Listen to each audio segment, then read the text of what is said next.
Maliwanag na Pasko ang hatid sa atin ng Meralco. Opisyal ng pinailawan ng taunang Liwanag Park. Silipin natin yan sa report ni Laila Pangilinan. Damang-dama na ang Paskong Pinoy sa Meralco Compound sa Pasig.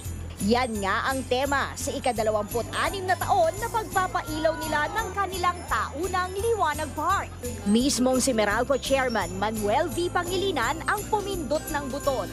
Kasama rin ang guest of honor na si First Lady Liza Araneta Marcos at Pasig Mayor Vico Soto, maging ang mga executive ng Meralco. Ang pagliliwanag natin ng Liwanag Park, isang simbolo, simula ng Pasko. At ito ay some sort of alay ng Meralco, para buhayin hindi lang ang diwa ng Pasko, kundi ang diwa ng pag-asa sa buhay ng bawat Pilipino. Highlight ng Liwanag Park ngayong taon ang mga piyesta at tradisyong Pinoy kung saan bida ang naglalakihang paper mache na korteng tao ng Gigantes Festival. Di makukumpleto ang Paskong Pinoy kung walang simbang gabi, kaya may malasimbahan din na disenyo dito. At syempre, mayroon ding nagluluto ng bibingka at puto bumbong para kumpleto na ang Paskong Pinoy. Pila namin yung Pasko kasi dito nagsasama yung mga pamilya para kumain, magsalo-salo. Tapos ang ganda pa ng display ng Liwanag Park. Ang main building ng Meralco Main Office, nagsilbing canvas din para sa kanilang obra ngayong taon na sumesentro naman sa renewable, sustainable at green energy. Nakikita nyo yung windmill, then solar farms, and then mga electric vehicles. Which is basically aligned doon sa sustainability agenda ni Meralco. Bukod dito, siguradong matutuwa ang mga mahilig mag-selfie dahil sa dami ng magagandang spots na pwede ninyong i-flex sa social media. So, sobrang ganda po talaga. Ganda ng experience. The best experience po na ngayong year na. And then first time ko po dito sa Manila.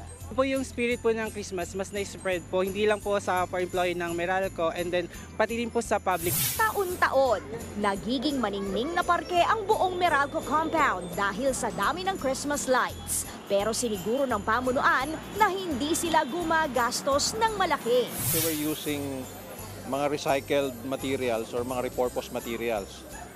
So kaya nakukontain namin yung presyo or yung cost of doing it. Sinilala rin ang isa sa mga milestone ng Meralco para sa taong ito.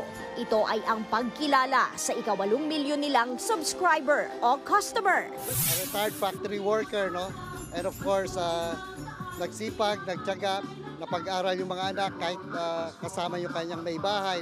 At ngayon, retired na sila, nakapagpagawa na sila ng sarili lang bahay, at nakabili ng lupa. Maaaring ma-enjoy ng lahat ang Liwanag Park ng Meralco ng libre. Mula Lunes hanggang Huwebes yan, 6 to 10 p.m.